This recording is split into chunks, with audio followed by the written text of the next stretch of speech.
Welcome to Aussie Lawn Stars. I had an interesting one today. Yeah. So I've borrowed a trailer off a friend, and I was debating whether I was going to buy this trailer off my friend. So I borrowed it off them. I actually took it with me this morning to see if I could load the right ZK 61-inch on the trailer. Yeah. So I borrowed this trailer off them. We talked about the measurements of the trailer before, and I knew it was going to be a tight fit to get the ZK 60. The 61-inch ZK is pretty close to 1,600 millimeters wide. Yeah. And he said, my trailer's almost 1,600 millimeters wide. It's like 1,580. Right. So I went back, checked the measurements of the ZK, and I was like, there's about 15, 20 mils to spare. So that's with the flap up. Yeah.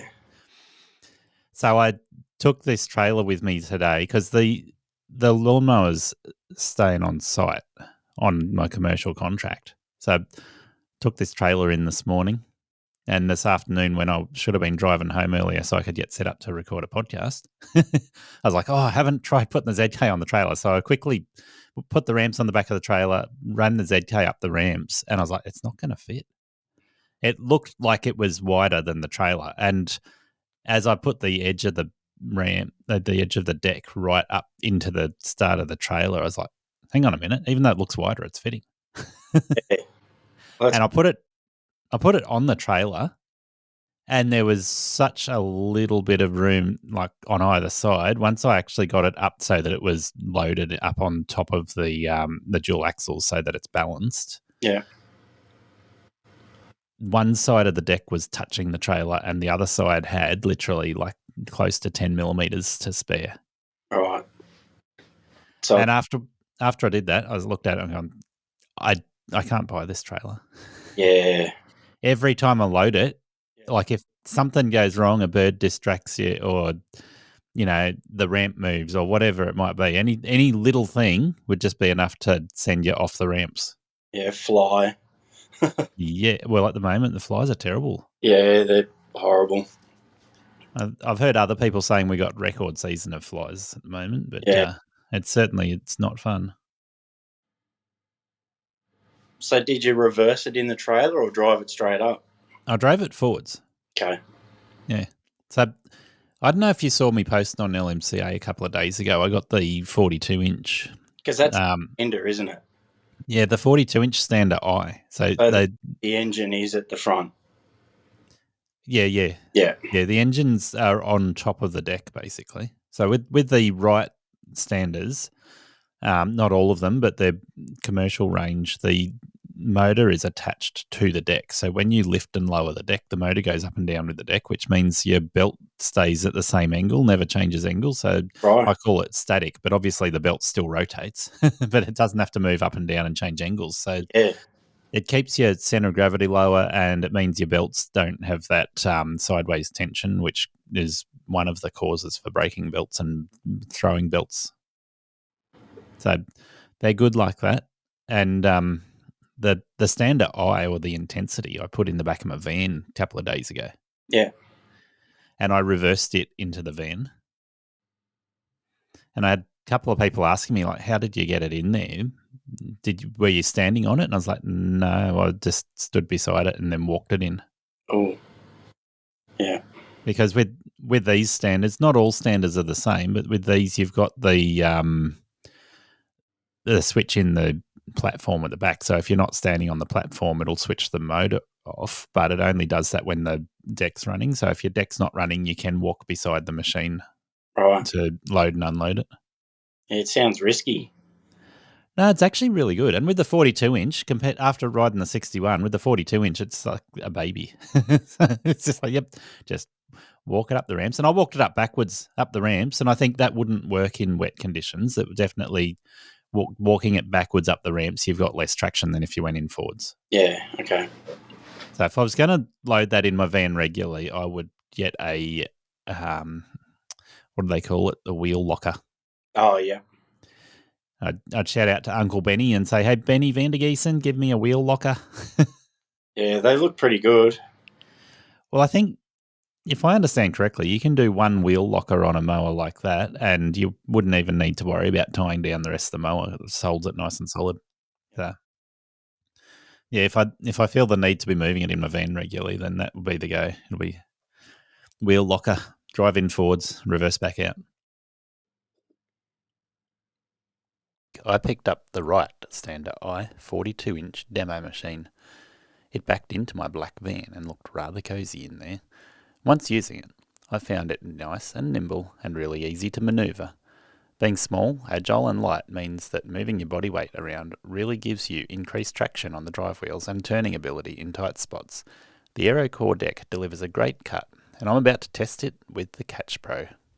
So, we need to introduce you formally. We got Jake Beard, and funnily enough, you haven't got a beard. What's going on? Oh, no, I'm actually due for a shave, yeah. No, I don't have a beard. All my cousins have beards. I expected you to be looking like a bushman. Yeah. No, my wife would tell you the stubble I've got at the moment, I look like a bushman, so. Yeah, well, I don't know if you can see mine very well. Yeah.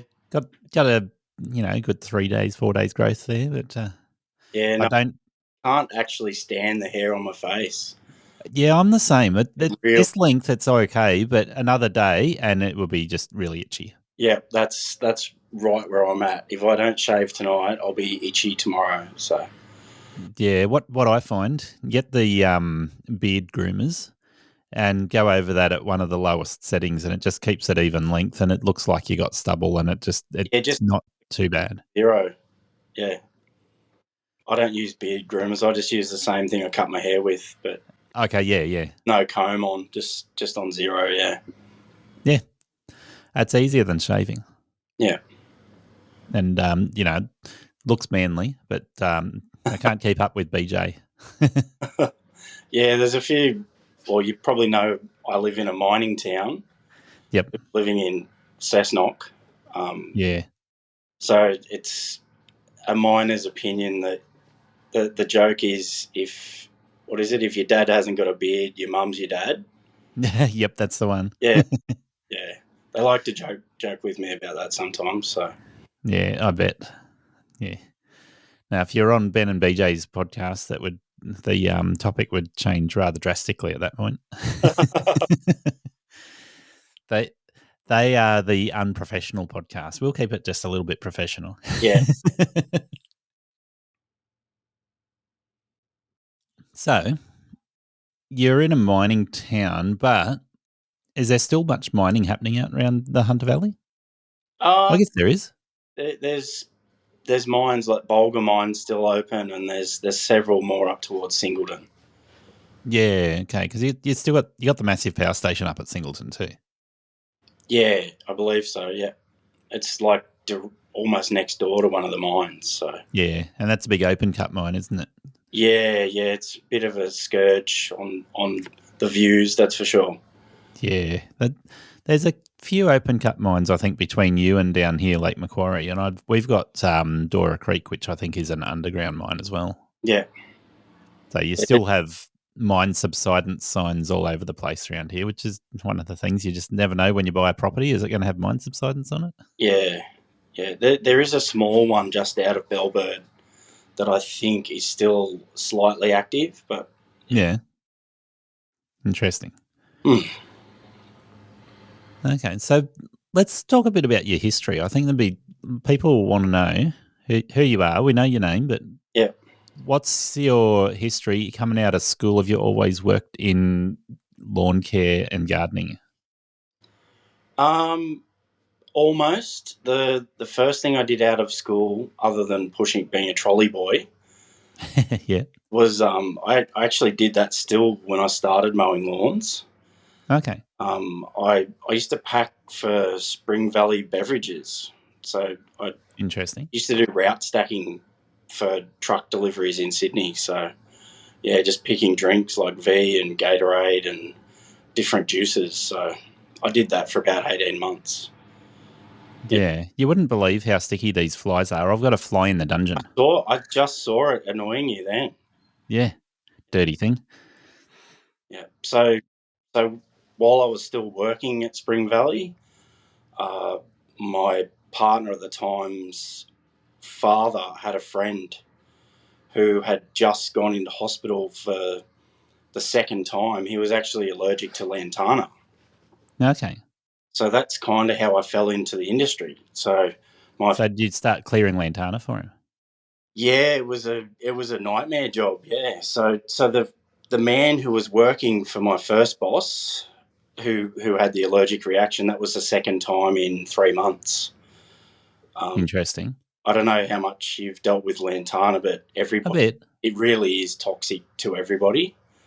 Yes. But I remember being at Wood Rising at Lake Macquarie, clearing lantana from the very bottom of a gully that the bobcat couldn't get to.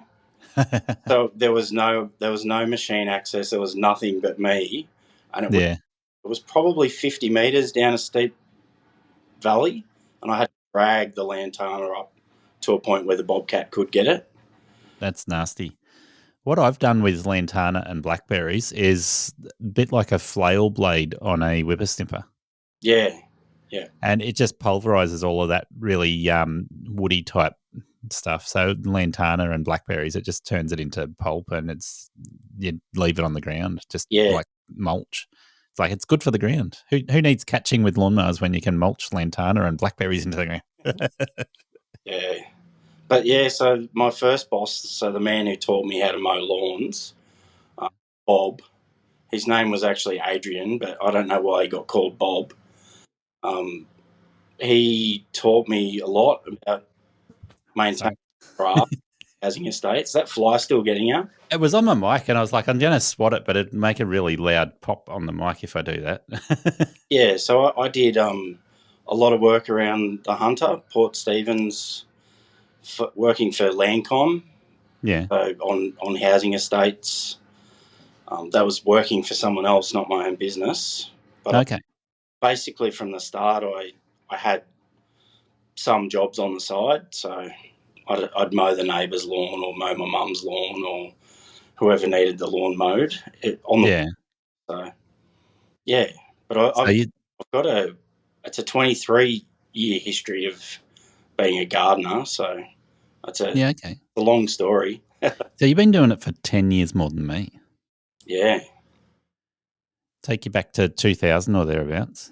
Yeah. My son was born in 2000, and I started doing it just before he was born. So, yeah. There you go. I was running a computer business back in 2000. Okay. Why did you stop doing that? Not profitable. Yeah. It was. You'd think you could make money with the Y2K bug, right? But I was not good at business. Yeah. And I didn't know what I was doing. I was trying to run a computer shop, and I would have been better off staying working for somebody else doing their IT support. I was really good at IT and computer stuff, just not really good at running a business. Yeah. So, but yeah, the computer shops at that point in time were getting really, really narrow margins. Okay. So you need to have massive turnover to make up for the lower margins. Yeah.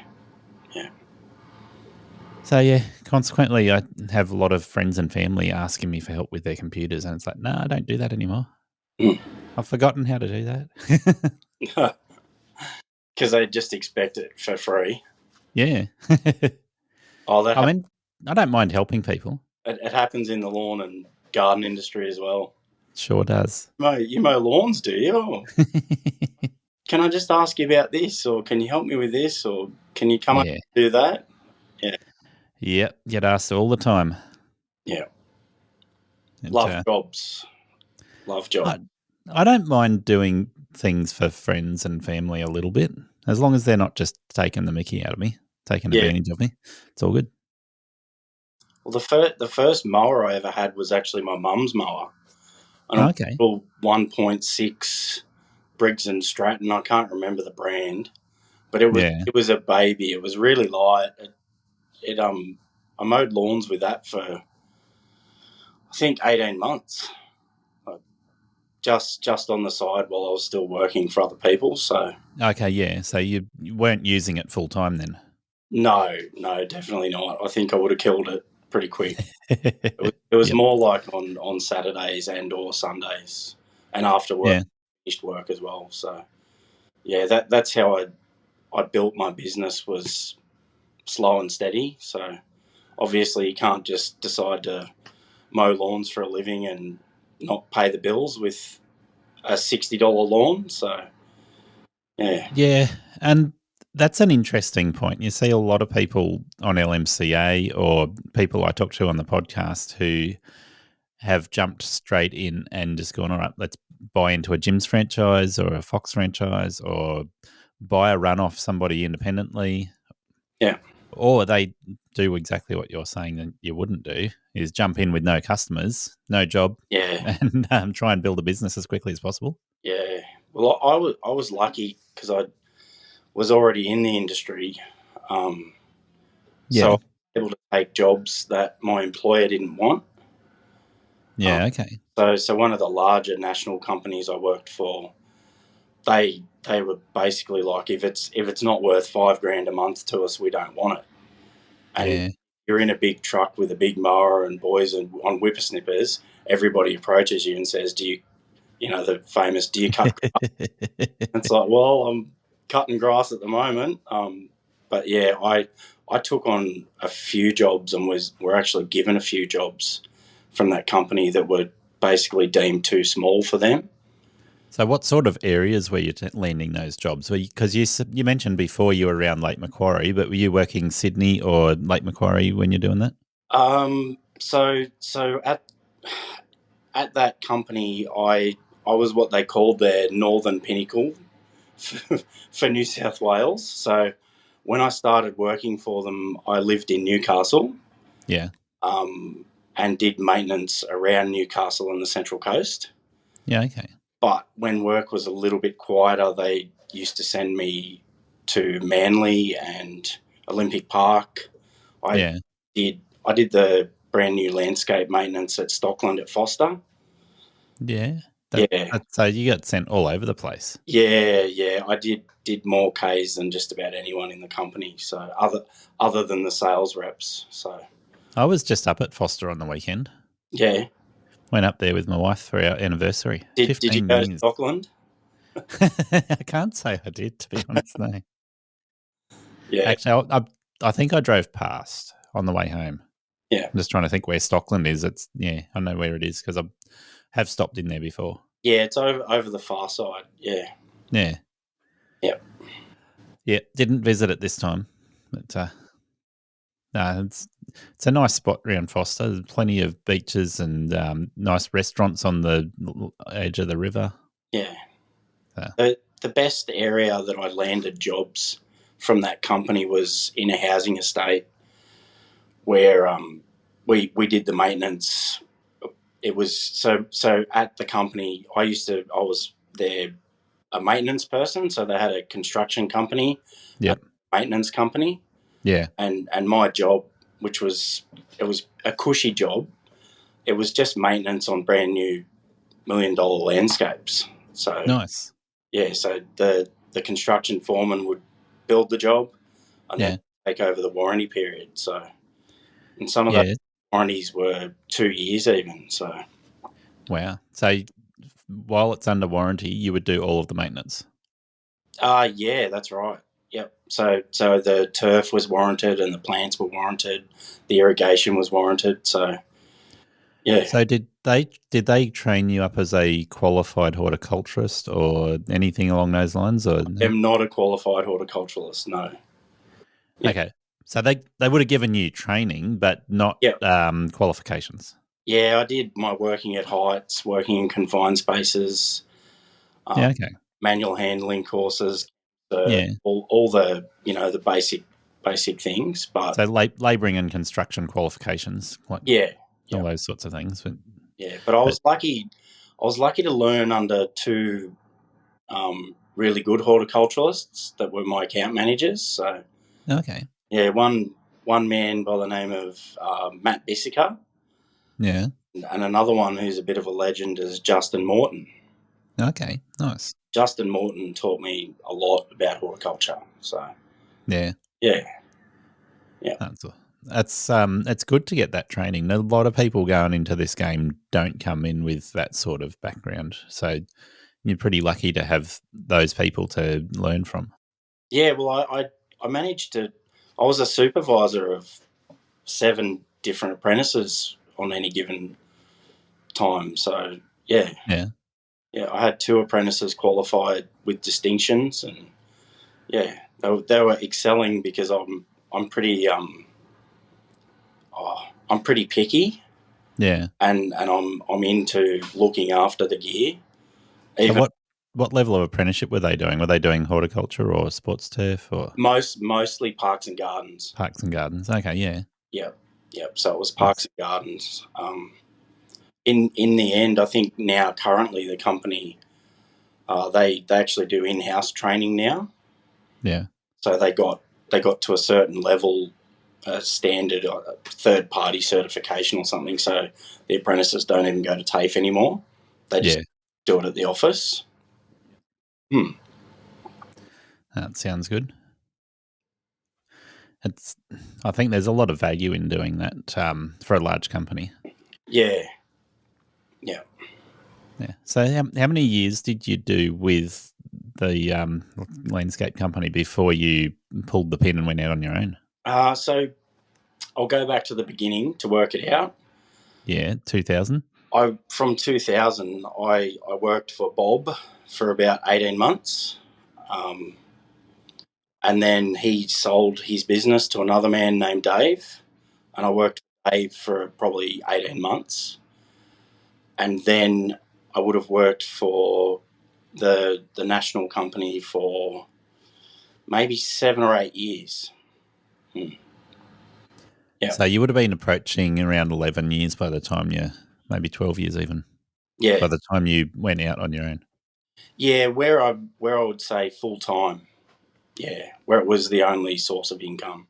Yeah. So even once I registered Jakescapes, which is my business name.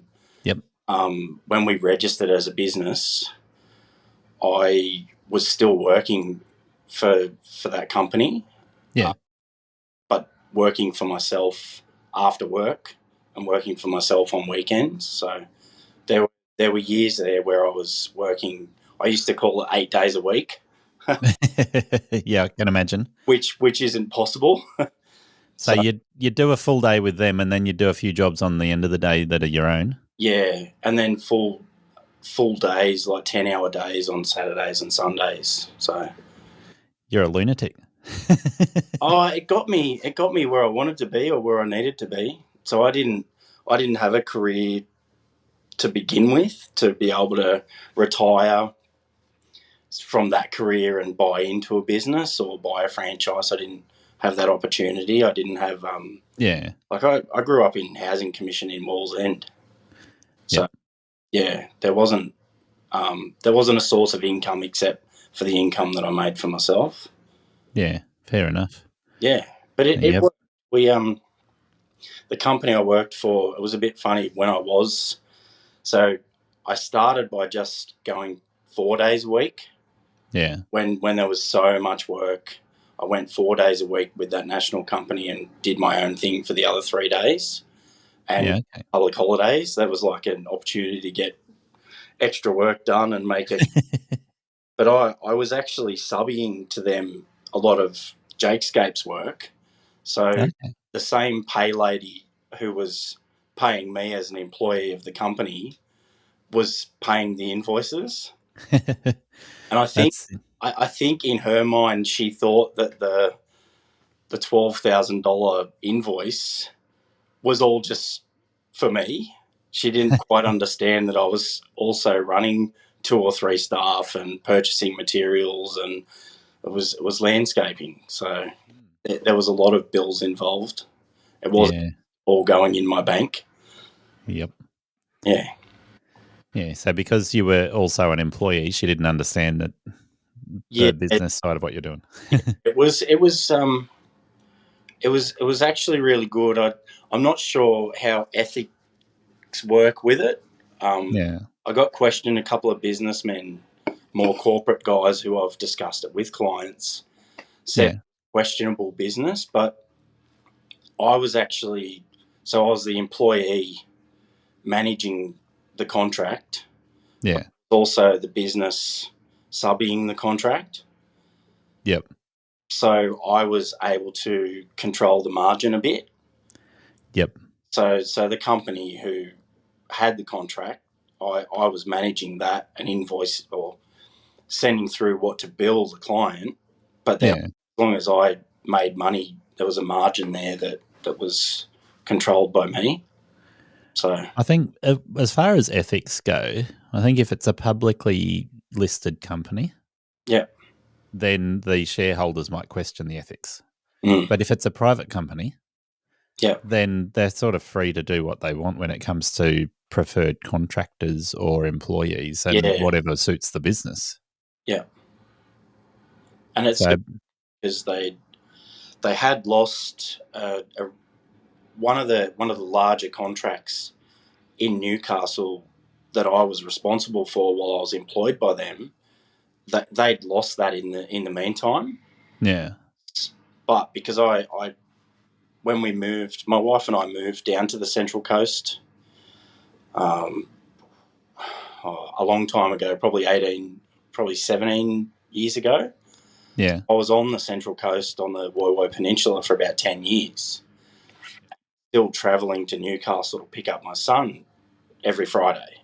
Yeah. And because there was still some small work that this company had in Newcastle, I actually offered to do it on the Friday where I wasn't working for them to subby it. Yep. And they were like, hang on a minute, that sounds like a great idea. And the state business manager at the time was like, oh, that is a good idea. And he clicked onto it. It was all kind of his... I suggested it as like a light bulb moment, but he made it happen. Yep. So, yeah, it worked really well for... I think I did it for about 4 years while I was still employed by them as well. Yeah, I do think the ethics, like I said, would mostly come into it if it was a publicly traded company. But the other thing is if somebody up above you said, hang on, you're taking the company for a ride by upping your margin hugely, they would start to question whether you're being ethical by giving yourself the contracts. I can still remember the reason and the very moment that it stopped happening. Yeah. So we were doing in-house training, and it might have been a risk assessment for supervisors, and they were talking about liability, and they were talking about workers' comp. And ultimately, the guy doing that training, the third party doing the training, so the owner of the company was there, the millionaire who doesn't do much, he just pays people to make him money. Yeah. He was there, and we made eye contact when this guy actually said that it doesn't matter if you're subby or you're subby or you're subby or you're subby. Ultimately, the primary contractor and their insurance is ultimately responsible and liable. Yeah. So at that point is when the company I was working for decided not to subby anything. Yep. And it was, rather than being subbied, it was contracted. And there was no, especially if you're a sole trader. Yeah. So a sole trader that is subbing to a large company is still covered by the large company's workers' comp. I worked in workers' comp for 5 years before I started doing this, and that's one of the things that I saw happen all the time. So it doesn't matter what level the contractor is. If you, like, say, I contract to large businesses. Yeah. They want to know that I've got my own insurance. Yeah. And I do. I've got my own workers' comp insurance as well as public liability, right? So it's not an issue. I can check all those boxes, give them the certificate of currency, no problem whatsoever. But suppose my certificate of currency lapses and they're not aware of it, and I have an injury or my employee has an injury on their site, their workers' comp will cover it. Yeah. That's the way workers' comp works. So it's not wrong to subcontract or to have contractors working on a large commercial site. It's just a case of simply going, the legislation in New South Wales states this is how workers' comp works. If you have Jake subcontracting to Microsoft doing their grounds maintenance, and Jake hasn't got workers' comp insurance, but he hurts himself, then he's covered. If you've got Gary Ashton trading as whatever business, and one of my employees on site doing the same thing, obviously because I've got employees, it's on me to make sure I've got workers' comp insurance. But if for some reason my workers' comp insurance has lapsed and I haven't renewed it or whatever the case is, then the bigger company is liable. Yeah. So it's the legislation. It doesn't mean you can't subcontract. It just means that even when you do subcontract to somebody, you got to know that you're liable, and that's why a lot of construction companies, because they traditionally do a lot of subcontracting. But any company really is usually very fastidious about checking certificates of currency and just making sure everything's up to date, and to the point of sending contractors home and saying you can't be here because you haven't got whatever. Yeah. So what did you want to be a gardener? Me? Yeah. Did you fall into it or? Yeah, look, I've done a few things. Like mentioned, I ran a computer business. I worked in workers' comp insurance. I worked on a factory floor, done a few different things. And having the business background of running the computer shop, I often thought it would be easier to make a profit off a business like lawn care and gardening, where your biggest expense is labor and you don't have a lot of other overheads. Yeah. So I had that in the back of my mind. Sorry, this fly's buzzing right in my face. Just got to kill it. It's gone. There it is. Ready? Did you get it? Yeah, hopefully that's the only one. The old farmer's trick. Have you heard that one with controlling flies? What is it? You kill the fly and just dab a little bit around your neck. Oh, okay. Bit of fly guts on your face. No, there you go. I would have thought that would just attract more flies. No, they don't like flies. Don't like dead flies. Apparently. Wow. I admitted tried it once. Yeah. I feel like it worked. So, yeah. Well, there's a lot of flies around at the moment, so it's not inconceivable to give it a try. Anybody listening to this, it's going to be the right time of year. Get out there, kill some flies, squish the guts all over your face and around your neck. It's gross. It's gross. Yeah, that good stuff. So I want to interrupt this sticky situation to talk to you about my friend Prez Madley. You may remember him from a couple of interviews that we've done together, but Prez has started his own coaching business, coaching businesses. So if you think your business could use a little bit of help, Prez is happy to take you through the basics that I talk about all the time, through to the finer technical details that he talks about. You can contact him via email, thinktankcoaching@outlook.com. What I was saying, I looked at getting into a business that I thought would be easier to have a profit margin, and then I did the exact opposite, and I cut my profit down to nothing. So, you got into it? Yeah. When I first started, I've told this story on the podcast a couple of times, but I worked around $50 an hour, and this is in 2010. Yeah. And I wasn't telling customers that I was quoting based on an hourly rate. Yeah. But I didn't have great confidence, and so when I was quoting, I was if this or maybe that, sort of think about this and maybe, and the customers could tell I wasn't confident, so they would second guess my pricing. And I looked at my numbers after the first 12 months and I gone, okay, I'm charging out at $50 an hour for time on the job. About half of that's going in expenses to pay insurance and fuel and equipment replacement, all those sorts of things. Mm. And then with the unbillable hours, that took it from 50 down to 25 for the expenses, and then down to about $10 to $12 an hour by the time I looked at how many unbillable hours I was doing. Yeah. And the really bad realization was when I first put on an employee. I got too busy. Yeah. And I got an employee working with me, and then I went and paid them, and I was like, hang on a minute. By the time I pay them, I'm not actually breaking even. On the hours that they're doing for me, I'm not breaking even. Yeah. So, yeah, initially, the profit margin was not there. Yeah. Took me a while to learn that one and sit down with a good accountant, and they said, your hourly rate's too low. Get it up to where it's making you a profit, not just paying a basic wage and not even paying a good wage. Yeah. Yeah. But yeah, I have a before I started, like when I was still in school growing up, we lived on 2.5 acres in Kurrumbong. Yeah. So Dad taught us at a young age. He's a whippersnapper, learn how to use it. He is a ride-on mower, learn how to use that. And, cheap labour for him.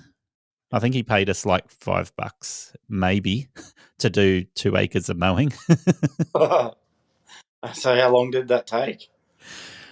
Oh, going back when I was a kid, we started with, I think it was like an old Victor ride-on, the old style with the T-bar handle instead of the steering wheel. Oh, yeah. Yeah. Yeah, so we started with one of those. That took a while. I'm pretty sure it was up around the 3 to 4 hours to mow. Yeah, okay. And then we got really good. We got a green field. Nice.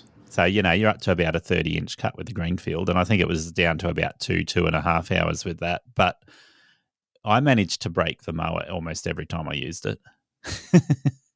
So how old were you then? Well, we bought that property when I was about 5 or 6 years of age, and we would have replaced the first mower. I can't even remember the dates, but we would have replaced the first mower a couple of years into owning the property. So I would have been maybe 10 years old. I don't know. Okay, and just running around on the ride-on. And then Dad eventually sold the greenfield because it totally died.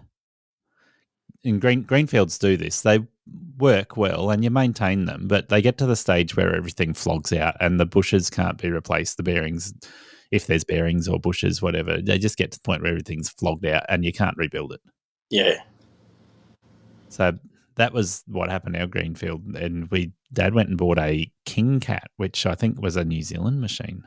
Okay. But it was the first one we had with 2 spindles, 2 blades. Oh. And that got us down around 1 hour to mow the 2 acres. Okay. So that was moving. Yeah. Decent machine. Yeah, that's pretty quick. Yeah. For an older little mower. So. Yeah. Well, off the top of my head, I would say that was probably getting up around the 48-inch or something like that. Okay. With the 2 spindles on it. Yeah. But yeah, I can honestly say when I was growing up, my whippersnipping skills were never good. Okay. Never good. So that's something I have learnt to perfect in order to run a legit business. Yeah. Yeah. Yeah, you've got to be able to whippersnip. Yeah. Well, I know when I started doing this as a business, I actually bought my run off a friend. And he told me a couple of things that I didn't like, that I thought second-guessed him on. But some of the things he said that were really true is like people will employ you because of how sharp your edges are. Yeah. So you do a good job with the whippersnipping and you look professional. Yeah. Well, I used to do, when I first started with Bob, doing the Landcom estates, that was 8 hours a day. 8 edges. Just on a straight shaft brush cutter, just run the edges. So yeah, I learned really quick because that's all I had to do all day.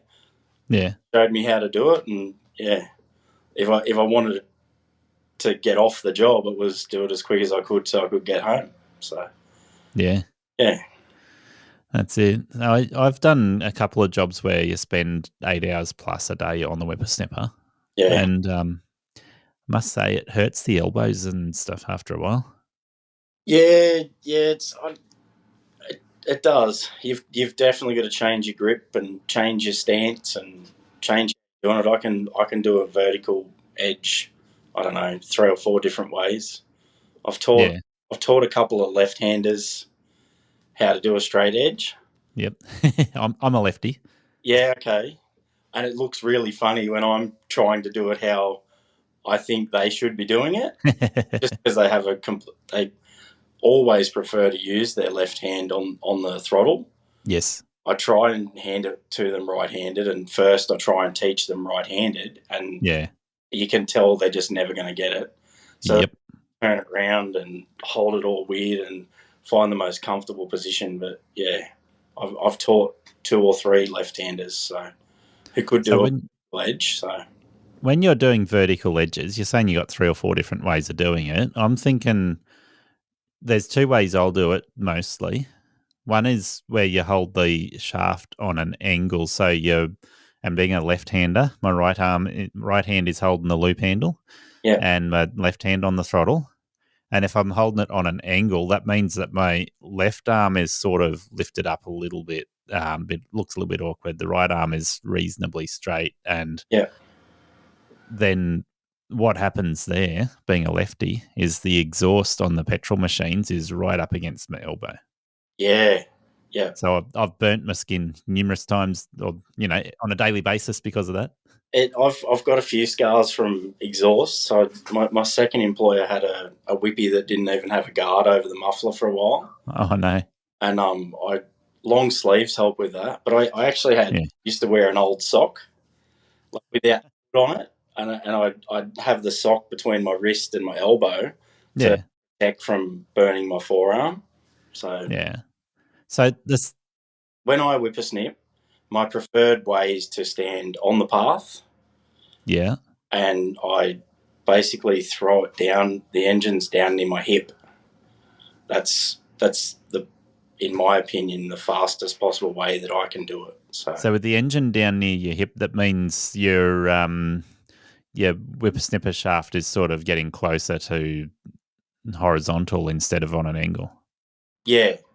I don't hold. I can do it like that. Like there were days. I remember days when I first started out and I'd been doing it for hours, that I just had to hold it differently because I was exhausted. So I've had it with the engine, right up near your head. Yeah, I see a lot of people doing that, and I don't do it. And it works, but I find it really slow. And it's harder to hold it still when it's like that. I find it's hard to get the head to be really neat in like cutting straight because it's easier for it to move around, in my opinion. Yeah. But the other thing is, until I went to battery, did not want that engine near my head. Yeah, it's not a good thing to do it for too long either.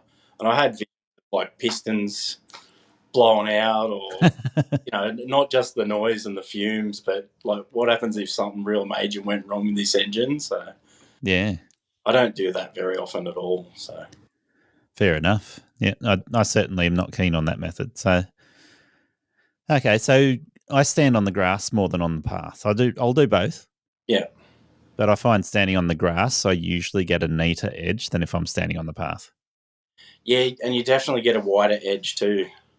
It always ends up a little bit wider, I find anyway. But the way I do it when I'm standing on the grass, instead of having it turned over, and the whippy cord would be going down into the edge, throwing it down along the edge, which I think is safer as well. Not necessarily for your shins, but for everybody else around you. Yep. As soon as you turn it over, so thumb on top, it still goes on your hip, but instead of going down and in, it's going in and out, and it's throws everything up in the air, and windows break, and grass in your hair. If you must whippersnip next to a car, obviously you can't stand. If it's a busy road, it's not wise to be standing on the road while you're whippersnipping. So I can do both ways. So The other thing I find being a lefty is, do you go forwards or backwards? I find most of the time I'm walking forwards as I whippersnip, but so sometimes. if I'm standing on the path, I'm walking forwards. Yep. If I'm standing on the grass, I'm walking sideways, which some would argue is backwards. If it's a really, really bad edge that hasn't been cut in a while, I will stand on the path and walk backwards. I just got the Ego blade edger, and I've had a couple of blade edges, but got the Ego commercial blade edger, and went out the front of my place where my edges are already cut, and it looked 2 minutes whip up the footpath either side, back along the gutter on the road, done. Yeah. I'd literally just walk along at a fast pace, and it's all done really quickly. And then I went to my neighbour and I said, "Hey, do you mind if I test this blade edger on your place?" Yeah. And his edges were about 20 centimeters growing across the concrete. Yep. And it still it ripped through it really quick. So I was like, that is easy, safe, quick. And the Ego one that's just come out, the commercial one, it's got more power than any of the other blade edges I've used, petrol or battery. That's a stick edger, isn't it? Yeah. So it goes on like the end of a combi? It's actually a dedicated tool. Okay, right. So same concept, but it doesn't have a connection in the middle. It's just a dedicated tool. So yeah, I found with that's just makes it so much easier. But obviously, you and I, with the experience that we've got, blade edging is not the preferred option for a regular maintenance.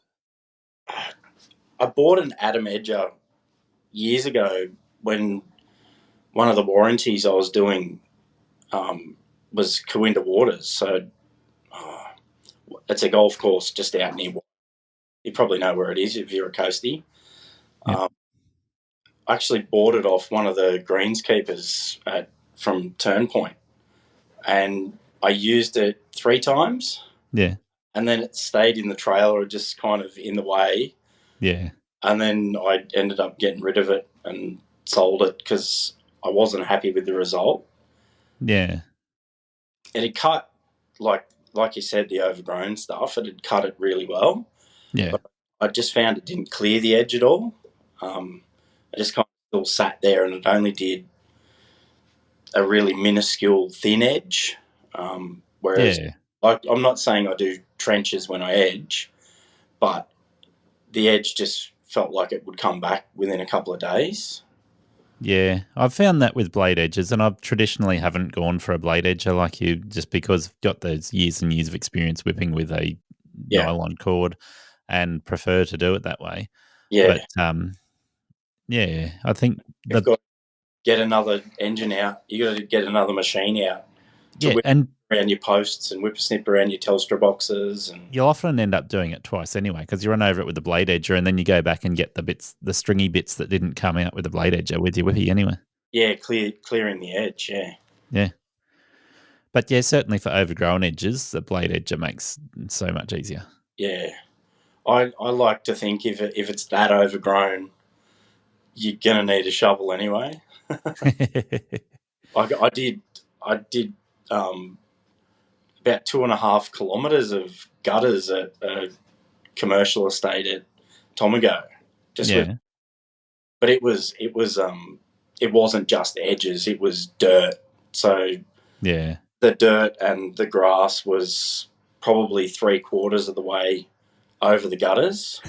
Yeah. So I did that. I remember I did that for about 6 hours one day for Bob. That was just chipping and shoveling the edge just to square. I've done that plenty of times, but not 2.5 kilometres of it. Yeah. More like, one residential property's worth. Yeah. But the blade edger, when I got it out a couple of weeks ago and did my neighbour's property where they're coming out sort of 20 centimetres across the path, after I did it with the blade edger, and I had to go backwards and forwards on a couple of rough or tougher spots, but then I just grabbed the blower and most of it moved with the blower after doing it. So it was pretty good. Yeah. But yeah, certainly running along with a shovel afterwards could be a good idea. Ego gear. Yeah. And I do quite like it.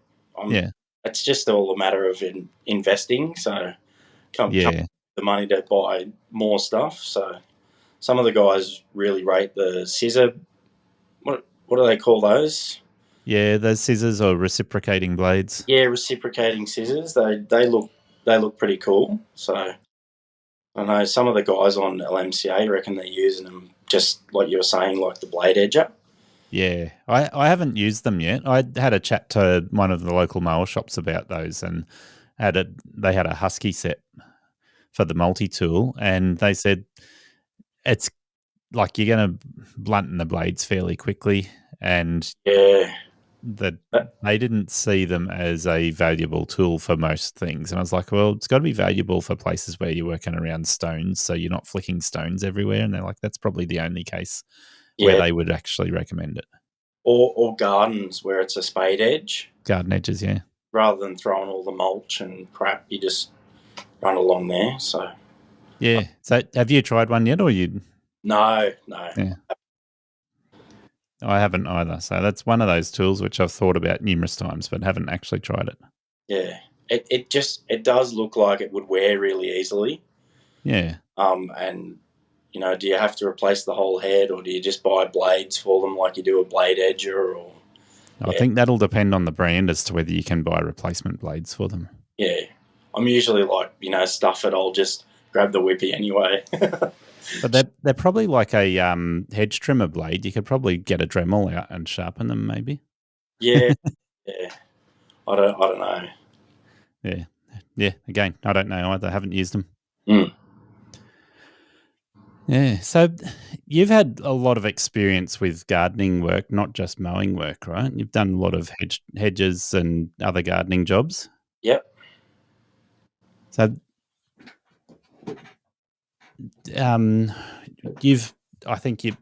did you get most of that experience before you started Jakescapes, or is it mostly through your own business at Jakescapes?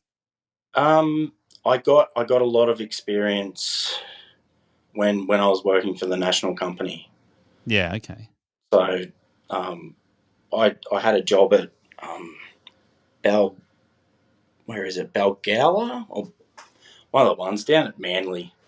Basically, it's one of the nice places at Manly, and it was right on the water. They had their own little beachfront, but it was just hedges for days. So yeah, really really awkward hedges that it was on slopes, and they wanted them straight. And yeah, we used to use some weird, dangerous tricks to try and get the hedges done. So yeah. Yeah. So do you use string lines or just sight them? No, it's all by eye. Yeah. Yeah, I've only ever done hedges by eye, but I'd much prefer to do round pruning than square hedges. Yeah, it's easier. Yeah, I just, in my mind, it just is more soothing. Yes. It does something for my mental health, that the round, the smooth shapes are better than something that's so square and straight. So good for your chi. Is that it? So yeah, I would agree. I certainly like seeing the round balls and various different shapes, and I've done quite a few of them myself. But so if you want to go to straight hedges, I like to use just basic measurements off your own body or off the ladder. Yep.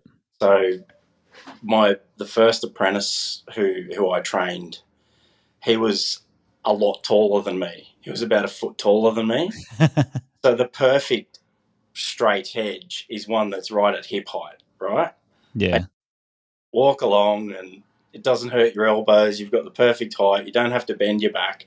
You don't have to reach up. You don't have to do anything too difficult. You just skim along the top, and it's beautiful. And your hip height's a foot different to his. Yeah. So usually when I train someone, the first thing they do when we're hedging is just clean up after me. So they get to watch me for a while, and their main job is to just do the clean up. And then the next step is they get to do the sides of the hedge. Okay. And then the next step is they get to do the tops of the easy hedges, so usually on short shears. Yep. And that apprentice managed, after he was about a third year, he was being more responsible for a few jobs that were mine, but when I wasn't on site, he still did So he managed to train these perfect hedges for me, but he trained them up higher. When I went to go and do them on the other visit, I had to reach up to do them. So, yep. Yeah. Yeah, I've found doing the top of the hedges, and I think that's basically confirming what you're saying. The top of the hedges is the hardest part to get nice and level. It's definitely so. The top of the hedges is definitely the last step for training someone how to do hedges. You've definitely got it right, because that's what everybody's going to notice. Yeah.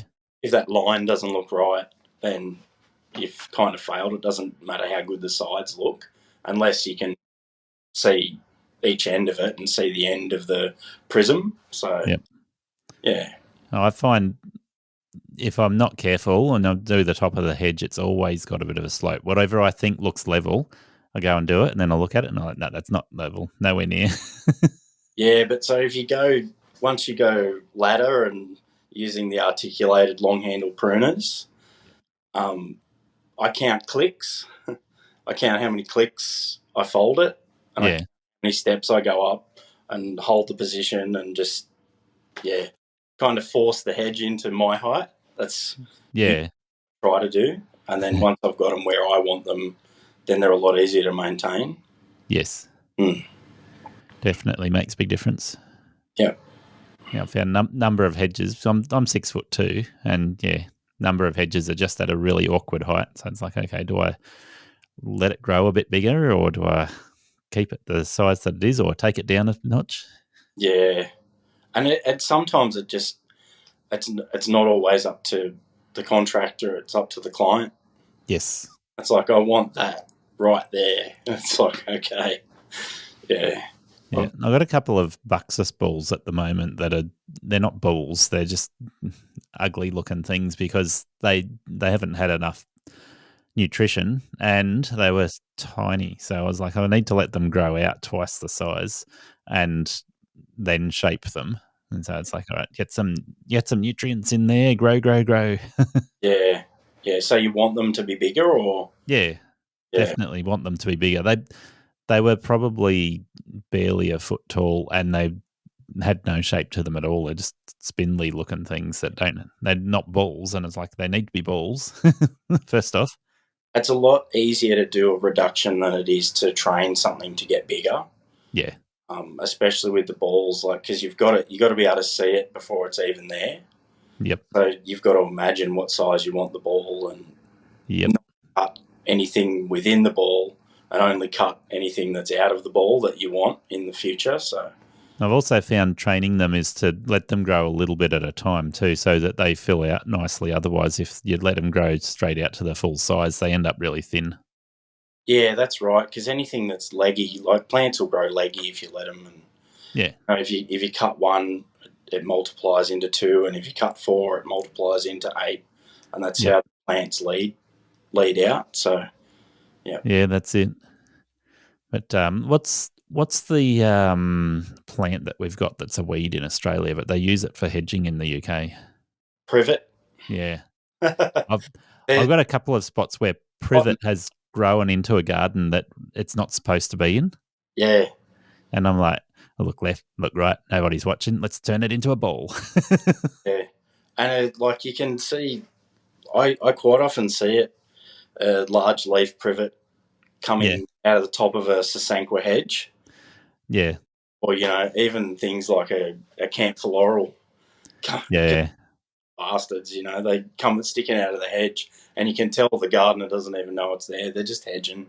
They're not going to control the weed. They don't care. So yeah, but if you catch a camphor laurel while it's young, it's really easy to rip it out of the ground. Same with privet, you can. Yeah, even privet. Yeah, they pull out really easily. But yeah, I've got a couple of privet balls that most people wouldn't know what they are. I've actually got one that I know is noxious in Kurungide Council over at Morpeth, and it's a really nice looking ochna ball. Do you know what ochna is? No, I can't say I do. So ochna has a little orange flower with a central a little black bit in the middle, and it berries on it, very similar to a privet or a camphor laurel. Yeah, okay. Yeah, very tough. Even if they're only, say, 200 mil tall, they'll have 200 mil taproot in them. Yeah. So they're really hard to get rid of. But yeah, I've got one of those sneakily growing at one of the little commercial offices I do at Morpeth. Yeah. The first time I came across privet and realised, even though it's noxious, it's really easy to hedge. Yeah. I was doing it on a residential property, and this privet had been a massive bush beside a garden shed that was really an outhouse. Yeah. And the outhouse got demolished. The privet got chopped down to the roots, but it kept on sprouting. Yeah. And so I was going past there with the whippersnipper. I couldn't mow over it because the roots were sticking out of the ground. I passed there with the whippersnipper, and I was like, hang on a minute. This thing's, the more I whip it with the whippersnipper, the thicker the foliage gets. Yeah. So I let it grow up just a little bit higher than the lawn and made it into just a little, really small hedge that was only like a foot high. Yeah. And did you do it with the whippersnipper the whole time, or did you use whippersnip the whole time? And it just was like the foliage was just so dense. Yeah. Particularly hitting it with the whippersnipper, it just responded so well to it. I was like, this is awesome. Yeah. I remember there's a Photinia hedge up at Heatherbrae. Yeah. And I remember before I ever really had any experience pruning, I remember driving up there when we were working in Port Stephens, and there was this guy just standing on the back of a ute, aluminium tray ute, and he just had the brushy. It was like a full bull's horn brushy, and he just do this Photinia hedge with a brush cutter. Yeah. And I just remember thinking that can't be good for the plant. It can't be for anybody. I don't know if you know Mark Ladaway, but he'll be listening to this going, yeah, do it with the hedge trimmer, do it with the brush cutter, do it with the whippersnipper. I mean, I'll be honest, I do use a whippersnipper on some plants, and I do use a whippersnipper on a lot of straight hedges that are directly adjacent to a footpath. Okay, yeah. To save, or even if it's got a nice straight timber edge or paved edge, instead of clashing the pruners down the hard pavement or whatever, I do run a straight edge along it. Yeah, makes sense. Mm. Yeah, it's a good way to do it. I want to give you an update on the Ego commercial pole hedges. The short pole hedger has a fixed head which makes it a lot like the standard handheld hedger, quite nimble and great for shaping small hedges and topiary. The standard pole hedger has the articulating head that I thought I might be able to swap onto the short pole hedger. I've had a closer look and I found that this does not work.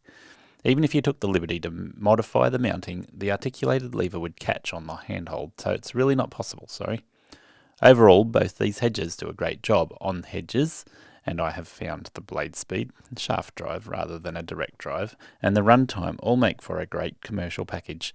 They are replacing my previous hedges, and they are the best I have used.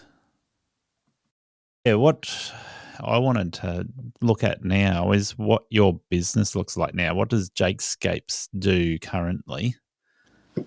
Where are you up to? We do a bit of everything.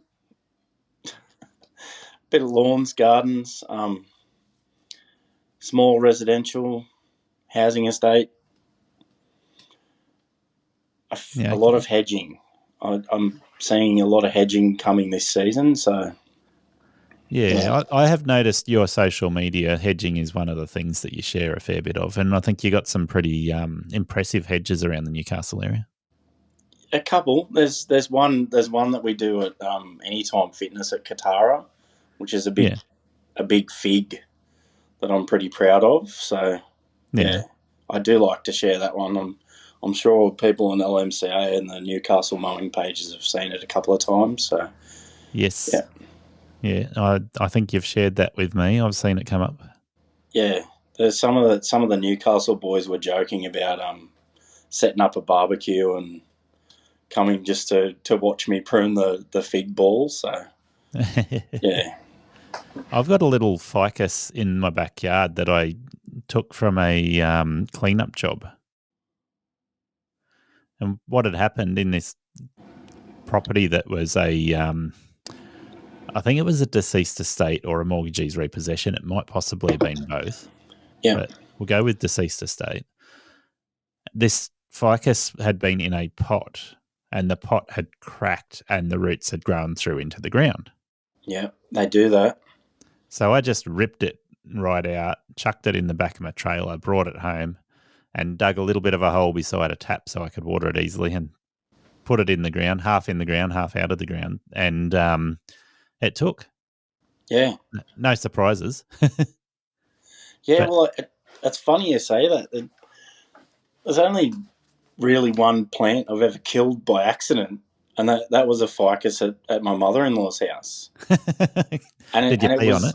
Yeah, no, it was in a pot, and it had done the same thing. It had punched through the bottom of the pot and was growing, and so this was at Long Beach, so sandy soil. Yeah, okay. And it was tall enough that and doing a bit of a backyard thing because it was a love job. Yeah. I just stood on the pot to prune the very top of it, and it moved. The plant moved, and I jumped back off, and I actually managed to break the main taproot. Yeah, within 6 weeks of that happening, it died. It genuinely died.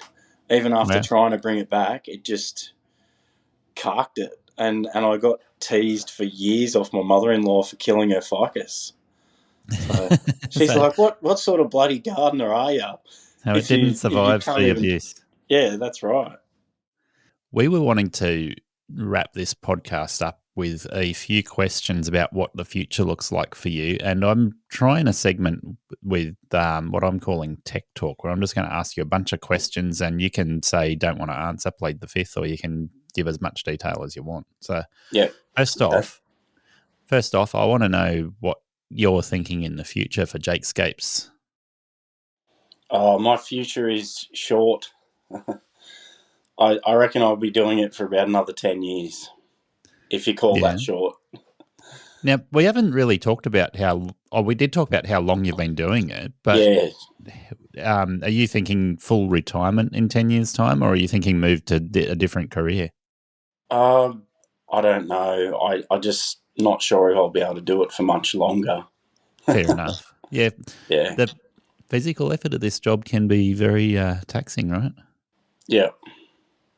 Yeah. I've talked about this on a couple of episodes where I've said I've come to the realization for my business that I'm no longer going to work with the attitude that if I just work harder, I can earn more dollars per hour. It's like, no, there's a set limit I need to put on the amount of physical exertion I do or any of my employees do. Yeah, I'm more working on doing less work for more money.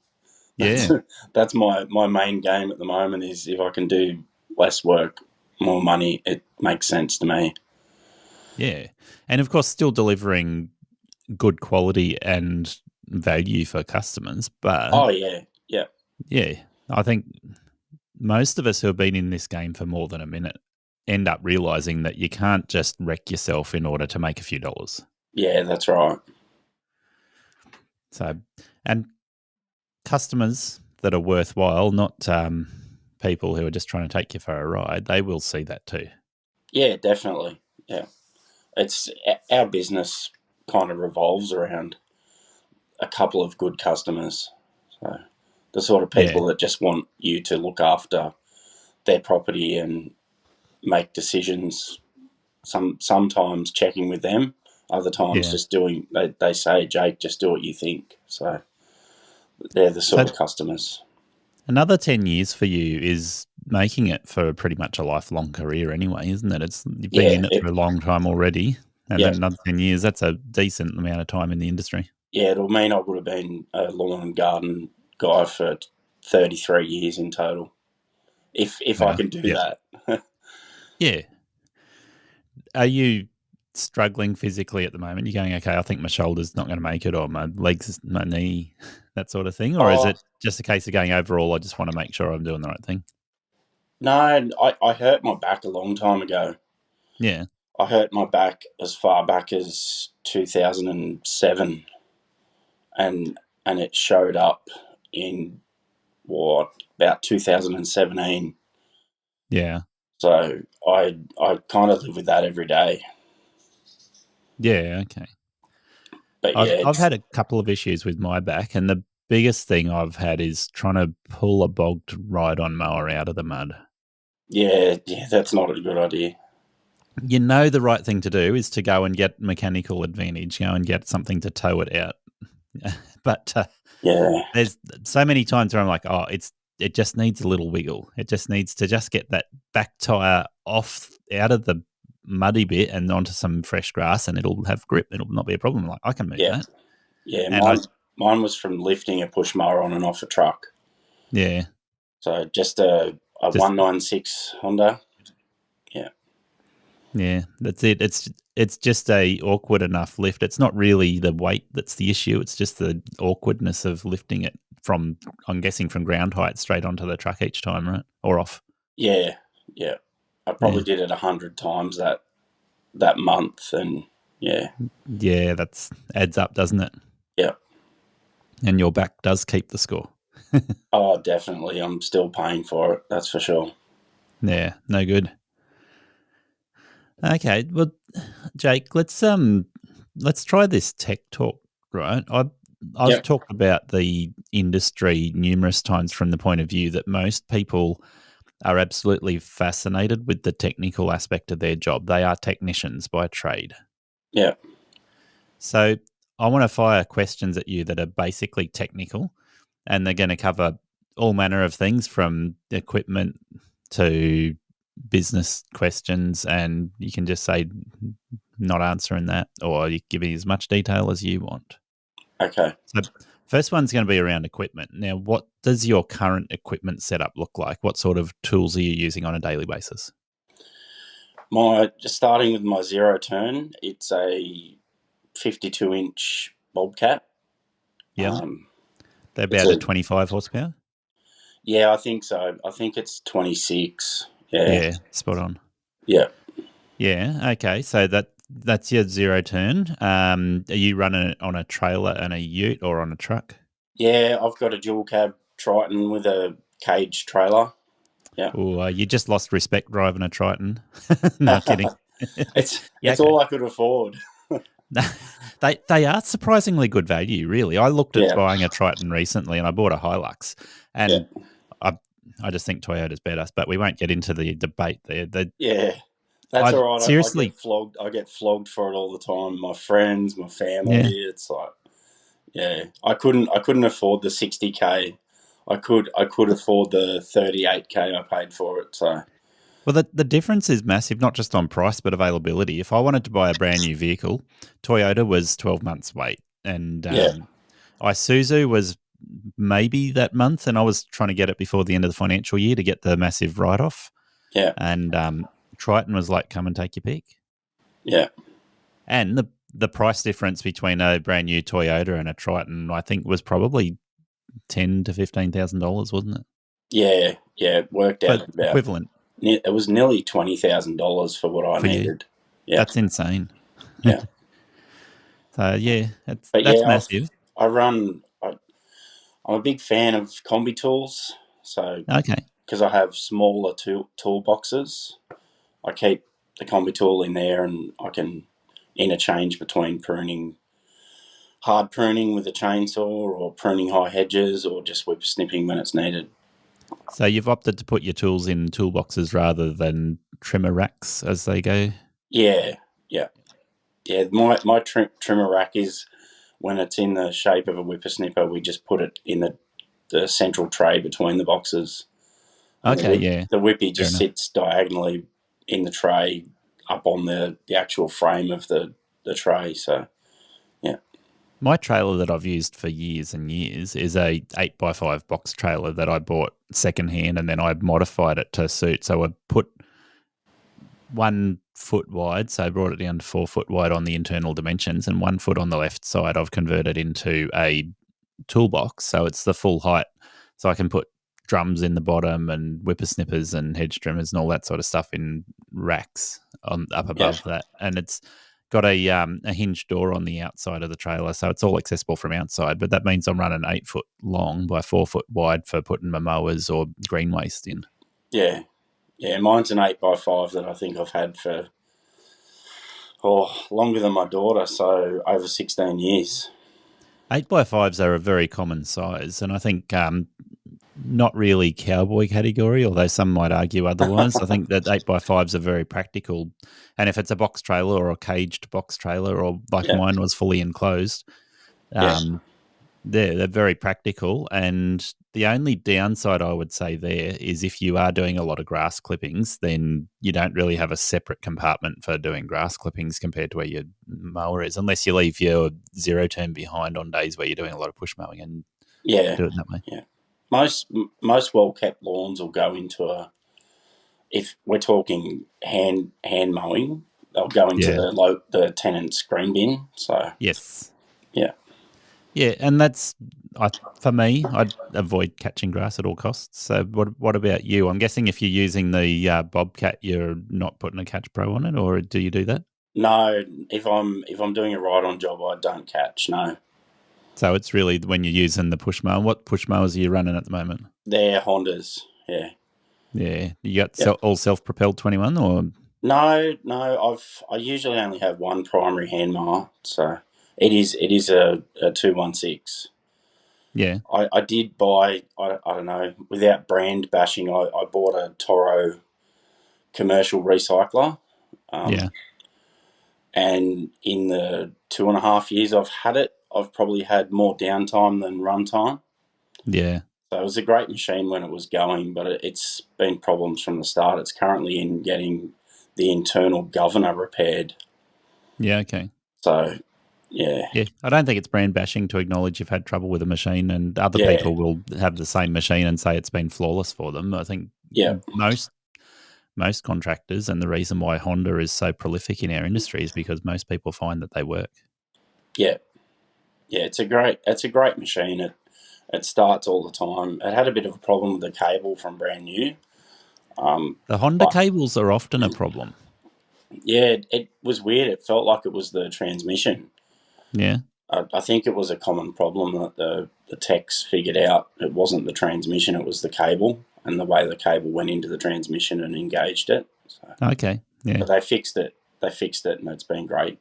This current one I've had for, probably just under 2.5 years. Most Honda cable issues can be fixed with adjustment. Yeah. If they were adjusted properly, then you don't have an issue. But yeah, we won't go into detail with all of the Honda problems either, will we? Yeah. There's a long list there. So, what's your favourite, or what's your preferred choice with your handheld OPE?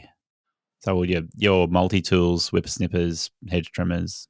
Well, at the moment for pruning, my long-handled pruner's an Ego.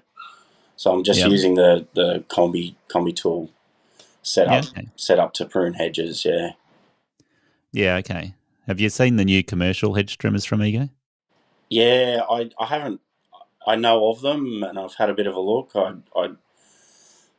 It'd be another investment. So yeah, and if you've got the combi tools doing the job for you, it's no doubt a good tool. Yeah. Oh, yeah. It's I don't think it's really a commercial tool, and I'm definitely using it commercially. So yeah. And this is the thing: most of the Ego tools that they say are not commercial, you can use them commercially without a problem. Yeah, it just depends if you're using them 8 hours a day. I think that's what commercial means, but I don't prune all day every day. Just like I don't whippersnip all day every day. Yeah, so it's a bit of this and a bit of that. Yeah, that's it. Okay, so Ego for that. You're running any other brands with different tools? Yeah, I've always been a big fan of Shindawa. Yeah, okay. Until I bought a couple of combi tools a couple of years ago and found out they've got catalytic converters in them. They've got all this pollution gear that basically makes them run like crap. Yeah, and I think most brands had to implement fairly strong pollution I'm restrictions on their tools. I don't even have a primary whippy at the moment. Yeah, okay. I'm sort of stuck with a Husky that I'm not happy with. Which Husky are you using for the whip? It's a 525? Yeah, 525, yeah. Yeah, most people that use that love it. I've found one or two people like you that don't. They're not impressed with it. It just shudders. It's just got a shudder. And I've had it looked at from brand new, and it won't run smooth. I've had that with the still FS94Rs, and you'll hear me talk about the FS94Rs a lot because I've had 3 or 4 of them.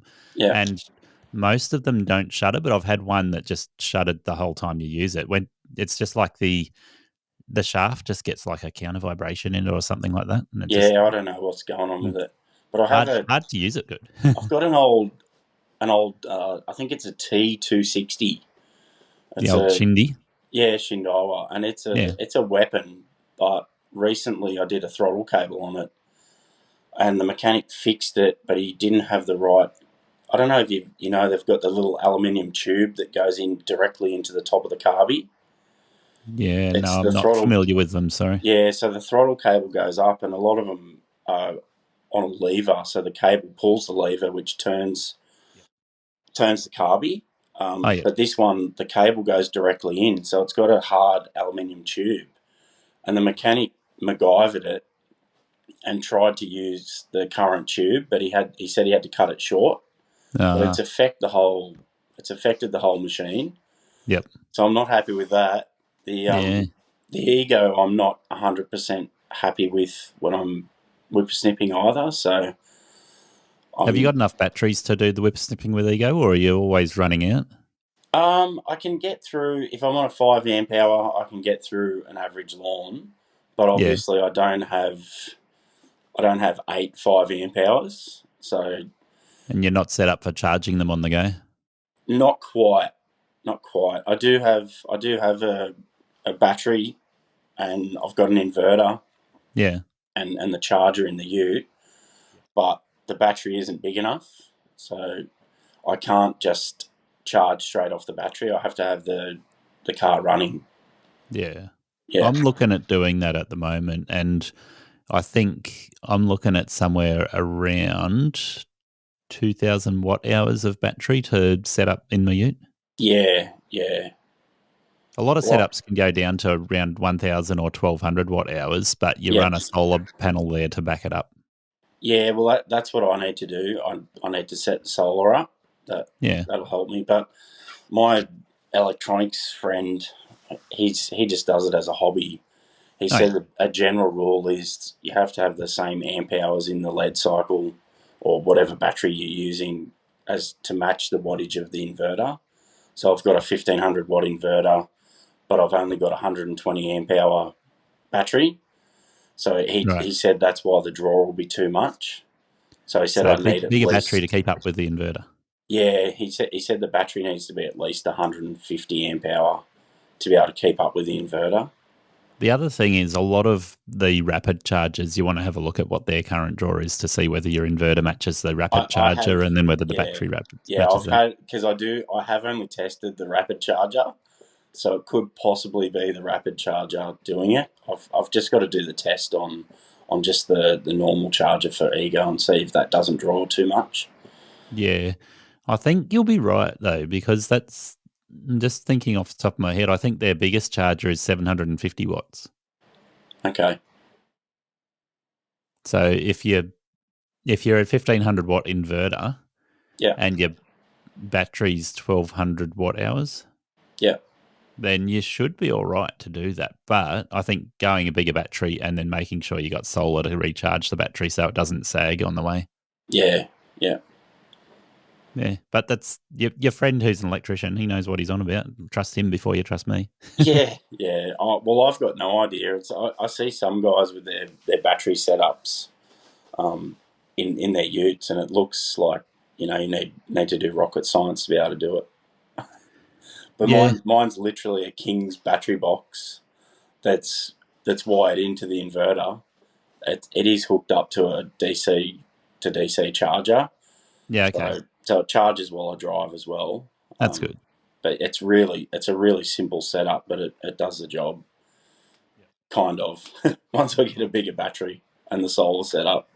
What I would look at is the amount of watt hours in the battery that you're charging versus the amount of watt hours in the battery that you're charging from. Yeah. And then your inverter needs to match to make sure that it can actually keep up. And you look at how many watt hours your solar can pump back into it as well. Yeah. So a lot of systems I'm looking at, I'm going, okay, it would take about 4 hours to charge the vehicle battery from solar, like to fully charge it. And I think if I'm looking at, say, 2,000 watt hours of battery in the vehicle, and most of the batteries that I'm running, Ego at the moment or Husqvarna is the other ones I'm running, we're talking sort of around the 200 to 300 watt hours. Yeah. Some of them are up over 400 watt hours. Mm-hmm. But yeah, so say we take that as an example. Say it's 400 watt hours of battery, and I'm just trying to think in my head. So say if I went the 10 amp Ego battery, so 56 volts, 10 amps makes it 560 watt hours. So that's the largest battery I'm running at the moment. So I could probably recharge 4 of those batteries from the vehicle battery. Yeah. At a guess. Okay. But that takes about an hour to charge each of those Ego batteries, and it takes me about 4 hours to fully recharge the vehicle battery from solar based on those numbers I gave you. So that all matches up fairly well in terms of keeping the vehicle battery at a decent charge level, as well as being able to charge one of those Ego batteries at a time. Yeah, my hardest thing is if it takes an hour to charge a battery, but it only takes you half an hour to drain it, then it doesn't line up. Well, I guess that's why I say you can't rely on just 2 batteries to get through the day. Oh, yeah. No, I've currently got a 7.5, and I've got 3 5s, and I've got 3 2.5s. Yeah. So I run the 2.5s on the little short handle pruners, and I run the 5s on whether it's a whippy or a long handle pruner, and I use the 7.5 purely for the blower. Yeah, okay. How good is the blower? It is the best handheld blower I've used. Yeah, I'll say that in 23 years, it's the best handheld blower I've ever used. Yeah. No question about it. It's the best handheld blower you can buy. The thing that I'm going to keep on saying, and Barry, if you're listening from Ego, you need to hear this, until we get a backpack battery blower that competes with the big boys in the petrol, most of the battery backpack blowers are still just marginally better than the Ego handheld blower. Yeah, I've got a big Husky.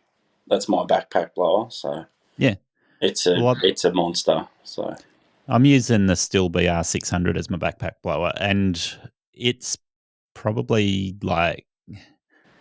it's not twice as strong as the Ego handheld, but it is so much stronger than the Ego handheld that it makes a difference when you're doing a car park or you're doing wet grass and leaves. Yeah, and even times, just the nozzle is longer, so you can get down lower. Yeah. A lot of the times when you're doing a car park, there's a few sticks and bits and pieces in amongst with the leaves, and so you really need that extra grunt to move the sticks as well as the leaves. And whereas your handheld blower can move leaves quite fine on its own, if they're wet, you need the backpack petrol blower, or if you've got sticks and leaves through a car park and you get a big pile of them, you just need that extra grunt. Yeah. But so you said you're running the Husky backpack blower? Yeah. And I believe that is comparable to all of the other backpack blowers. It's decent. Yeah. How noisy is it? Because the Stihl is it's the noisiest tool I use. Yeah, it's so loud. It's a safety issue if you're working around a small house. So I tell my staff not to direct the exhaust directly at someone's front door, especially if they've got the door open. And we apply the 15-meter rule if there's actual bystanders that are too close, because it's definitely loud enough. I have staff using the backpack blowers occasionally, and on a commercial site where I can be 500 meters away from that backpack blower, it is still the noisiest thing I can hear. Yeah. Well, it's backpack blowers that have had them banned in the US, isn't it? I'm going to say yes. Sydney councils, I'm sure it's backpacks that have started the noise evolution. For sure. But they're there, they do the job, and still waiting for a battery one that's going to do that job properly. Yeah, definitely. So we'll get there. I have no doubt that we can do a backpack battery blower that will do it. It's just going to be a balancing act between runtime and power output. Yeah. So, and I think they can probably go a little bit heavier than they want to go with the backpack blower on the battery before they hit that point where it's like the weight becomes part of that balancing act. Yeah. All those things have to come together. We'll wait. We'll be patient. Yep. Maybe before I retire. Yeah, I would. Hopefully. I would predict that some of the brands that are out there at the moment, I think Greenworks and got a mental blank. What's the other ones? Cress. Yeah.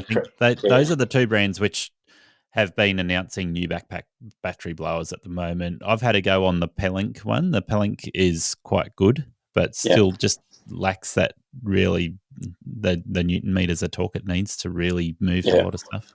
Yeah.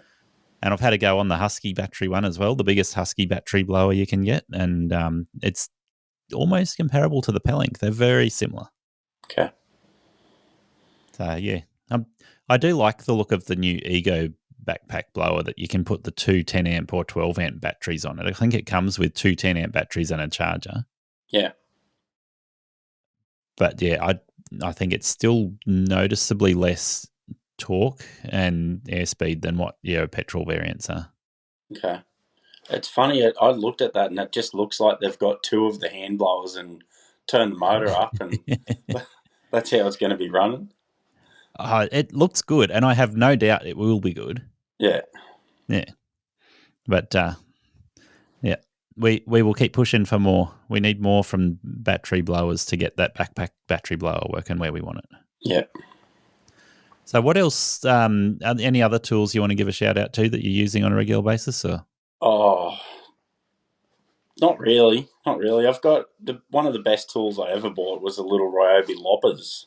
The battery powered Ryobi loppers. Yeah. So are they like a secateurs, or are they bigger than a secateurs? Yeah, they're bigger than a secateurs. Yeah. So they're perfect for cutting, something that's just too small for a chainsaw or too big for the pruners. Yeah. Yeah. I remember looking at them online. Maybe I've probably had them for about 5 years now, and I was still just using the old hand loppers, the bypass loppers. Yeah. And that's the sort of job, you only do a reduction of a hedge that's, the hedge I'm talking about, it's just in between. You just can't put a chain on it because it just shreds it, and you just can't put the pruners on it because you're just going to shred your pruners. Yeah, the pruner blade's just going to get wrecked in the process. Yeah, so every time you do it, it'd stuff my shoulders. Yeah. And this hedge, I think I got halfway through it. It was a Maria hedge, and they're pretty solid. Yes. And I actually broke the loppers, and I had to go back the next week to finish the job. Yeah. But yeah, I bought the battery loppers, the Ryobi ones, and they were great. You can operate them one-handed. They cut through anything that'll fit into the cutters. So yeah, nice. That's good to know. I've been looking at a couple of options. There's a fake Makita one out there as well. There's a bunch of other ones that go up in price. But yeah, they all look like they're real labour saving. Yeah, and the good thing about Ryobi is they just replace it at Bunnings with no questions asked. Like I've broken it's operated on a lever, a wire.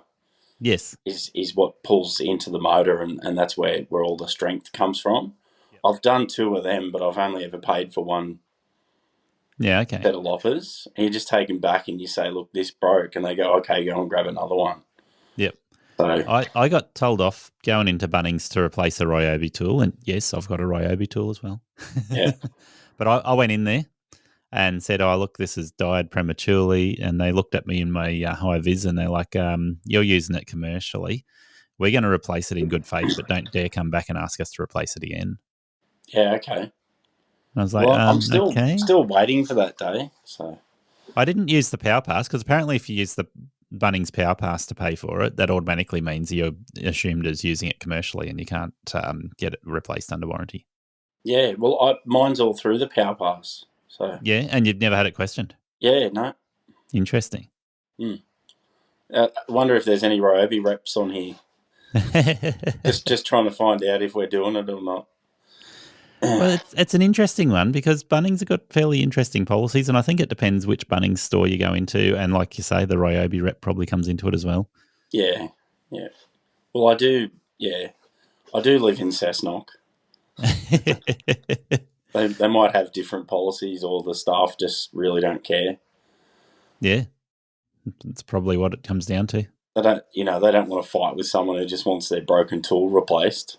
So, yeah. But you do look formidable. You go into Bunnings and say, "I need this replaced." They're probably going, "Oh, I'm not going to argue with him." Yeah. Okay, look, I've got a few more technical questions for you. Yep. So I like to know how people sit with these questions, but feel free to say not answering that or whatever. So in terms of your business structure, you're running solo. I don't think you've got staff on you. Oh no, I've got staff at the moment. I'm only employing one casual. Okay, yeah. So you're employing a casual, and we did talk about a subcontract for some of the work you're doing down in Sydney. So you subcontract the work out to another company? Yeah. They're currently looking after a contract for me. That's right. Yeah, okay. So you've got a few things juggling around there. Are you going full time, like 5 days a week? Yeah, if I can be bothered. Yeah. I think we touched on that as well in terms of a couple of jobs that you've been working on that have given you a day off here and there at the moment. Yeah, and I'm basically we're back to where we were in the drought before the drought broke. Yeah, so most of my clients are 3 to 4 weekly instead of fortnightly religiously, and they're all overgrown because we've had so much rain. Yeah. So I was we've really got rain comfortable as we speak right now. Yeah, it's beautiful.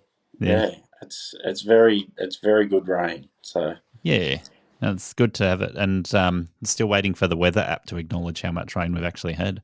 Yeah, I was looking at it this morning and I'm going, we've had a good 15, 20, maybe even 30 mils, and the weather app was saying we've had 0.3 of a mil. Yeah. I'm like, no, that's not true. Yeah, but I also, like, my wife is employed in the business as well. Yeah. So she's the business manager / bookkeeper. Yep. She does all the invoicing and deals with the accountant. So, okay, yeah. But she gets a wage every week on paper. Yeah. It says she gets a wage, but we don't always put it in our bank. So usually, and there's a lot of businesses going to have that variation between what gets recorded as a wage and what gets transferred from the business account into the personal account, right? I'm a big favourite for making sure I've got a separate personal account to business account. I don't go and do the grocery shopping from the business account. I transfer money into my personal account and do the grocery shopping from there, pay the school fees from there, whatever it is. So your wife might even be the better person to ask about some of those questions. But in terms of business turnover, do you want to talk about the money side of your business at all? Oh, I don't really mind. Yeah. So that'll give other people a good snapshot as to what size your business is. So do you know roughly what your annual turnover is? It's about 250,000. Yeah. Yeah. And most businesses, that means you're going to turn over sort of 150,000 in the busy period and the other 100,000 in the quieter months. Does that sound right? Yeah. Like, just to put it out there, it won't be that this year. Yeah, that's the thing, isn't it? Like I said, I think we did discuss it earlier. This has definitely been our toughest year. It is definitely weather dependent. So it's not even weather; it's just losing clients, and I made a couple of bad decisions. So Yep. No, well, that's great. It gives us a really good idea of where you've come from, where you're at the moment, and I guess looking at what you're talking about going to in the future. I'm guessing you're trying to sort of manage a business that's going to stay the same size rather than trying to grow it massively. Yeah, definitely. That's why the contract in Sydney. A lot of my friends in the industry said that I probably should just put on more staff, And and do it yourself. Yeah. and putting on more staff is not what I was interested in. So I've Yeah. been training people for 20 years, and I I get to the point where I forgot who I've taught what. Yep. I know I I know. should remember that, and then I find myself teaching someone who does already know something, and I'm teaching something that they already know, and then I find I'm micromanaging staff and that sort of thing, and I just want to be happy at work. The staff that are helping me out, I want them to be happy as well. So Yeah. And I think that's another thing that is worth touching on in terms of business systems. And I'm the same as you. I sort of forget who I've trained on what sometimes. And I should be people, documenting it. well, yeah, that's what I'm getting Yeah, at. I should be yeah, too. But I know recently, I mean, and I've mentioned this one on the podcast in the last few episodes as well, had a staff member say, "Oh, can I grab the chainsaw?" And I'm like, "No, you can't touch a chainsaw. You haven't been trained. Don't touch it." yeah, yeah, yeah. And I don't even trust staff with a chainsaw if it's a specialised job, unless they've got a ticket. yeah, Um, yeah, accidents happen with chainsaws, and they're never good. yep. I think hedge trimmers are just as risky as chainsaws, but I know for me, I'm not as wary of staff members using a hedge trimmer as I am with the chainsaw. Yeah, I've had a few like reasonably minor hedge trimmer accidents with staff, and that's just on short handled Yeah. pruners, and it's like I heard one particular incident. He squealed. He let out a squeal. I was like, "Oh shit, what's going on here?" And he was lucky that he had good heavy duty work pants on, Yeah. because he'd actually pinched himself right on the end of the knee Oh no. with the hedges, and I was like, "What did you do?" And it ended up being really superficial. He didn't need stitches. We did first aid on it. We did the Yeah. report. He worked the next day and he healed. He was fine. It was fine. So it didn't do like a nice clean slice cut like you expect from hedges where it's just blades directly on Well, skin. It was hedges, because I've seen, like I said, I've seen 4 incidents with hedges, and they're yeah. never clean. They never look nice because they Yeah. get that shape. They get the shape Yeah. of the blades that have been flicking back and forwards. And Yep. like one of my previous employers, that's the only one I didn't talk about in our history. Yeah. He was up in a high hedge just doing it was a weird ladder point. Oh So, yeah. sometimes you've got access to hedges and it's a dream job. But this Yeah. particular job he'd taken on that used to be mine in Terrigal, Yep. you could only put the ladder in between 2 trees. So you had to prune the very close part of the hedge with short handles because you Yeah. couldn't reach it with the long handle, but you needed the long handle to do the rest of the hedge. He brought it back on his forearm. He Wow. came right back around on his forearm, and it was a zigzag, and he needed. Oh, I think he said he got 12 stitches put in. Yeah. Nasty stuff, isn't it? Yeah, Yeah. I've seen more than one person who's grabbed a short handle hedger and treated it like a pole hedger and just grabbed the blades, and it's like no, oh new, not a good idea. And yeah. I yeah, I so swatted. I was trying to swat a fly one day. yeah, As soon as your hands are full, the fly starts annoying you. It was in my face, and I was trying to persevere, and I was pruning the side of this hedge, and I yeah, stopped, and the blades weren't going or anything, but it was my hand swinging to try and hit this fly, and then I actually hit the blades with the back of my fingers. yeah. So it was across four. I Ouch! actually cut the back of 4 fingers. So Just on a blade that was stopped. yeah, yeah, it was a sharp blade. I Yeah, usually try and keep them sharp, if not new. I will admit I've cut myself on hedge trimmer blades that are stopped too. It's pretty easy to do. Yeah, Yeah. But those flies at the moment, this season has got to have been the worst season I have seen for flies, and I've seen a lot of flies. yeah. Yeah, it reminds me of the season of drought. It might have been the March when the drought broke. So it would have been 2020. Yeah. Yeah. Yeah. The flies were really bad then too. Yeah.